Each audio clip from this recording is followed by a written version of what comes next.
Aujourd'hui, on se retrouve dans la région de la Mauricie où je vous propose un voyage dans le temps. En fait, tous les véhicules que vous allez voir ont plus de 100 ans, mais pas son collectionneur. Il est tout jeune. Je vous présente Anthony Thériault. Salut Ben. Salut Anthony, ça va? Yes, ça va bien toi? Wow! Quelqu'un de ton âge, 31 ans, qui est intéressé à des vieilles voitures. Là, on parle toutes de voitures à manivelle, là. Oui. La première question qui me vient en tête, pourquoi un gars de 31 ans s'intéresse à des vieilles autos?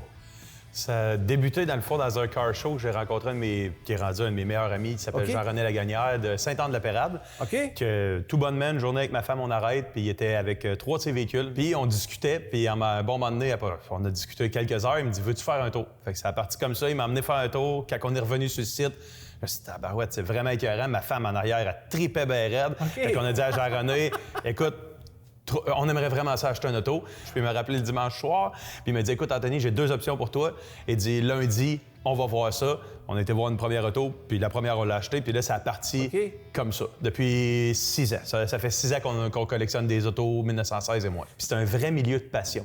Oui. Oui. Là, bon, l'endroit où on est, c'est tout neuf. Ouais. 2018, tu me disais tantôt. Ouais. Puis là, tu as été quelques mois aux États-Unis pour meubler ça. Évidemment, pas juste des autos, des affiches. Tu as trouvé des pancartes. Tu sais, Fordson, c'est des affaires rares. Donc, il y a eu beaucoup de magasinage dans tout ça pour trouver ça. Oui, exactement. Bien, c'est la passion qui est importante là-dedans. Tu sais, quand tu es passionné de ça, tu n'as pas le goût d'acheter à l'enquête, tu as le goût d'aller voir les messieurs qui est possèdent. Oui, tu as fait des rangs aux États-Unis, dans l'Ouest canadien. C'est pas encore tout, tu me disais, ça vient du Montana. Oui, exactement ça. Boozman au Montana. Puis, tu sais, dans le fond, ils ont toute une petite histoire. Tu sais, en tout cas, c'est vraiment... Tu crées des liens. Exactement, c'est ça. Bon, parlons un peu d'auto maintenant, Anthony, parce que tu as une belle collection. Le modèle qu'on a devant nous me parle beaucoup. REO, c'est Ramson Eli Olds. Tu as ramassé ça où, cette auto-là? Cette auto-là, elle vient de l'Ontario, dans un musée à Fenelon Fall, qui s'appelait le... Dans un musée? Oui, c'est un petit musée privé, dans le fond, qui s'appelait le Horseless Carriage Museum of Ontario. Puis le monsieur est décédé. Fait que la famille, j'ai acheté beaucoup d'affiches de eux. Puis il y avait quelques autos. Et moi, dans le fond, je vais voir cette auto-là au musée. Puis au mur, la plaque n'est pas là. Il y a cette photo-là et ce véhicule-là. Un an avant, j'avais acheté une collection de plaques d'immatriculation d'un monsieur de Saint-Augustin-de-Desmaures. Puis là, moi, je regarde juste la photo, cette plaque-là qui est sur l'image. Le véhicule est là. Moi, j'ai la plaque chez nous.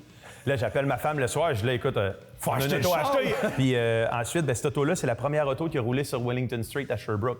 Fait que dans le fond, ce véhicule-là a été acheté par un monsieur de Sherbrooke en 1907 qui s'est rendu à cheval pour chercher son véhicule aux États-Unis. Imagine. Puis il est revenu avec cette auto-là à Sherbrooke. Tu me disais que tu recherches les véhicules qui préférablement ont roulé au Québec. Exactement, oui. Donc, ça se qualifie dans cette catégorie-là. Exactement. Ça, cette auto-là, elle bougera jamais d'ici. Bon, là, Anthony, on va aller voir. Ça, c'est intéressant parce que c'est un Ford Model T, mais les premières années. Exactement. Elle n'est pas noire, elle est verte. Parce qu'on le sait, les Model T, en 1913, quand la chaîne de montage a commencé pour des raisons de rapidité d'exécution, de fabrication, la peinture noire, c'est celle qui séchait le plus vite. Oui, exactement. On faisait tout en noir, mais ça, c'est une 1909. Oui. Donc, on faisait encore les Model T à la main. Oui, puis c'était vraiment le début des Model T parce qu'il y avait des spécifications sur ces véhicules-là que tu ne retrouves plus du tout après mi-1911. Des pièces, dans le fond, des spindles qui sont une pièce, tu as des moteurs à valve ouverte que dans le fond, tu n'avais plus. Tu as beaucoup de pièces spécifiques qu'avec l'évolution des Model T qui ont enlevé parce que c'était pas nécessairement... c'était pas efficace. Donc, exactement. pour la chaîne de montage, c'était trop long. Fait qu'on a standardisé toute la fabrication des modèles. Okay, c'est ça. Ouais. On continue. Là, ici, c'est un modèle un peu spécial. Il est tel quel, mais il roule. Oui, exactement. On a refait le moteur, c'est la seule chose qu'on a faite.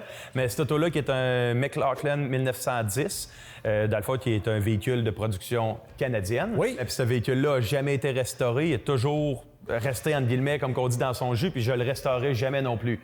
Il y a la plaque d'immatriculation. Oui, ça, c'est intéressant, qui est sous le siège en avant, en fait, qui prouve que ce véhicule-là a été plaqué au Québec. Exactement ça. Fait que ça, c'est un véhicule, justement, comme tu sais, tantôt, quand tu disais il se qualifie, bien, tu sais, ça, c'est quelque chose que pour moi, il y a une histoire québécoise. Exact. C'est ce que je veux conserver, là. Bon, l'autre me parle aussi beaucoup. D'abord parce que c'est une Fiat, c'est rare, mais c'est un Landaulet. Ça, c'était les voitures haut de gamme des premières années automobiles, parce que, bon, le chauffeur était dehors, puis les passagers étaient au sec. Oui, donc le chauffeur, pas de toit au-dessus de la tête, le petit cornet pour recevoir, on va dire, les directives. Tu parlais au chauffeur. C'est ça, tu parlais à ton chauffeur. Puis, tu sais, c'est un véhicule qui était de luxe puis qui était de construction beaucoup plus solide. Tu sais, quand tu prends, mettons, une voiture comme ça, tu regardes la grosseur des roues. Oui. Qui est gigantesque. Si vous regardez des roues de Model T qui étaient des petits. Tu sais, on est dans une gamme de luxe. Exactement, c'est ça. OK. Ouais. Là aussi, c'est spécial. On oublie souvent qu'au début de l'automobile, il y a eu une guerre entre la vapeur, l'électricité puis l'essence. Ça, c'est un modèle électrique. Oui, commandé neuf à Toronto. La compagnie s'appelle Rauch & Lang. Fait que ça, c'est en Ohio. Ils ont commandé le véhicule en 1916 pour la somme de 4 180 $, qui était énormément d'argent. C'était une montagne d'argent à l'époque. Oui, exactement. Parce qu'un Model T, ça se vendait à quoi? 300-400$ à peu près rendu là? C'est un véhicule qui était très prestigieux. C'est une voiture haut de gamme, puis 70 000 d'autonomie. Oui, exactement. Ce qui était gigantesque pour l'époque. Parce que, tu sais, des fois, les gens me disent « Ouais, mais Anthony, 70 000, c'est pas tant que ça. » Attends un peu, là, dans le temps, là, les gens se promenaient pas comme nous autres. Mais non, t'allais pas loin, il y avait presque pas de route. Fait qu'effectivement, c'est un véhicule qui avait une grande autonomie. Puis une dernière petite parenthèse par rapport à ce véhicule-là, tu peux conduire de la position arrière. Ben oui, c'est ce qu'on voit, là. Et de l'avant. C'est spécial. Tu peux virer ton banc aussi en avant à 90, puis tu as un autre bras de conduite. Fait que ça, c'était les grosses voies, c'était les plus luxueuses, genre des 5 passagers, puis ils les appelaient dual drive, donc 2 positions de conduite. Okay. Puis là, on va finir ton petit tour avec 2 véhicules. Ça, c'est ton daily driver. On peut-tu l'appeler de même? Oui, exactement. Ça, c'est un Model T. Oui. En noir, donc un petit peu plus loin dans la chaîne de production. Ça, c'est notre auto, on va dire, fiable, que ça nous dérange comme pas trop d'aller dans un chemin de Garnotte ou que n'importe qui embarque dedans. C'est un bon driver. Puis là, faut que tu me comptes ton gauche-droite, puis on va où ça nous tente. Tu fais ça chaque année avec ta femme? Avec ma femme, c'est ça. On part un trip, ça dépend dans le fond de comment on a de temps. Des fois, c'est 5 à 10 jours. Le dernier qu'on a fait, c'était là, 2 ans, 10 jours. On part d'ici. Puis dans le fond, c'est gauche-droite, tout droite. Fait que là, ma femme, elle me dit « OK, tourne à droite, tourne à droite. » Fait que là, on se retrouve. Là, on s'était retrouvés dans le coin de Gatineau. On a fait un bout de l'Ontario, on a fait tous les cantons de l'Est. Tu découvres le Canada. Exactement, c'est ça, oui. Puis c'est notre deuxième auto qu'on a acheté. Fait que c'est un véhicule, on s'est mariés dans cette auto-là. Fait que pour nous, c'est pas juste... Elle n'a pas d'histoire québécoise, mais elle a une histoire qui nous appartient à moi et ma femme. Ça va être avec nous autres pour le restant de nos jours. Puis t'as un petit autobus, ça, c'est rare aussi. Oui, exactement ça. Ford, en fait, c'était un Model T aussi, à la base, mais qu'on a... Parce qu'on a fait des pick-up avec des Model T, on a fait des autobus, des camions de livraison. Exactement, oui. Ben, Anthony, un gros merci de nous avoir montré ta belle collection. Je pense que ça va inspirer des gens. Et espérons des jeunes. Oui, exactement, oui.